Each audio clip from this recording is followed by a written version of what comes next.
د عبدالله ابن زبیر رضی الله تعالی عنه خور و رمله بنت زبیر وی دا په یو سړي باندې واده شوي وه خاوند یې ډېر غوسه ناک و د ښځو انداز ته ګوره وی خاوند یې ډېر زیات غوسه شوي دی ډېرې ردې بدې ووې وی دا رمله بنت زبیر رضی الله تعالی عنها دا زنانه خپل خاوند ته چپ ده داسې ورته کړي دي بس خاوند یې غوسه دی په غوسه کې هر څه وایي کور والی سر ښکته کړی دی چې خاوند یې بند شه هر څه یې بند کړه غوسه یې ویسته چپ شه لږ ساعت نو د کور والی ورته داسې وکتل او مسکی شو ورته نو چې خاوند ورته وکتل او د خاوند مسکای د ښځې مسکای ولیده نو خاوند هم ورته په خندا شه وایي خاونده ماته ستا دغه معلوم دی ماته ستا دغه معلوم دی دوایي معلومه ده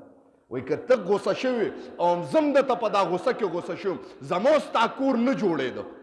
او نه الله ماله داسې اجر راکړو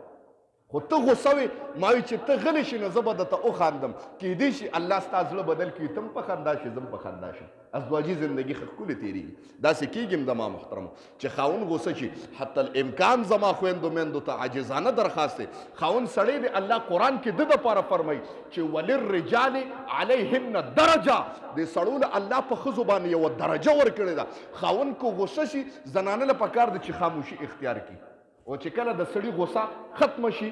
نو دا زنانه دی ورته په ډکه خوله باندې وخاندي زه هم قسم دی که سړي ایمان ولې دی به ورته خامخا خاندي الله به کور نه روانوي زما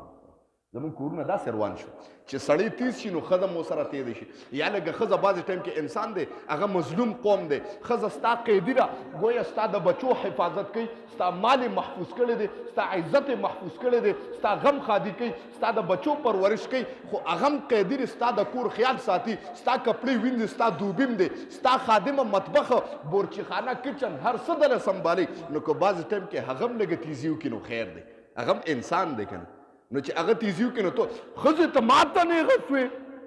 نو کور کې غوبل جوړ شي د ما محترمو نو بیا ښځه خاوند چې نو په هفتو او په میاشتو یو بل ته شاکړي خبرې نه کوي د ما محترم نو کم وخت کې چې د ښځې او د خاوند د جدایۍ دغه راشي الله د دواړو اعمال نه قبلوي ګوره دا یو خبره درته کوم د ښځې خو بلکل روژه څه کې چې د ښځې الله یو الف زرعه بازربان نه قبلوي ګورې چې د ښځې نه خاوند خفو د هغې یو الف هم نه قبلېږي یو الف نه دی که حج له ولاړه بیت الله شریف ته لاړه او کور کې ته خاوند خفه دی د بیت الله شریف یو حرف څه کې یو قدم هم نه قبلېږي د ما محترم دا خبره یاد ساتئ ګورئ دا د ما خویندو میندو ته عاجزانه درخواست دی او دا خبر که په سپیکر نه رسیږي تاسو ورته ورسوئ چې ګورئ بلکل الله په دې کې بلکل نبی علیه السلام مبارک وفرمیل چې د زنانو دپاره د الله نه پس د زنانو دپاره د الله نه پس په مخ ته ځمکه چې اطاعت دی فقط د خاوند دی ما وختي مسله وکړه زنانو ته دلته ختم له راغلم دا جلک قاري صاحب دی کور ته ما وختي زنانو ته مسله وکړه چې ستا په وجود باندې د ښځې په وجود باندې په مخ ته ځمکه د دوو کسانو حق دی یو د الله دی او دویم د خاوند دی یا رسول سلام علیکا یا حبیب سلام علیکا صلوات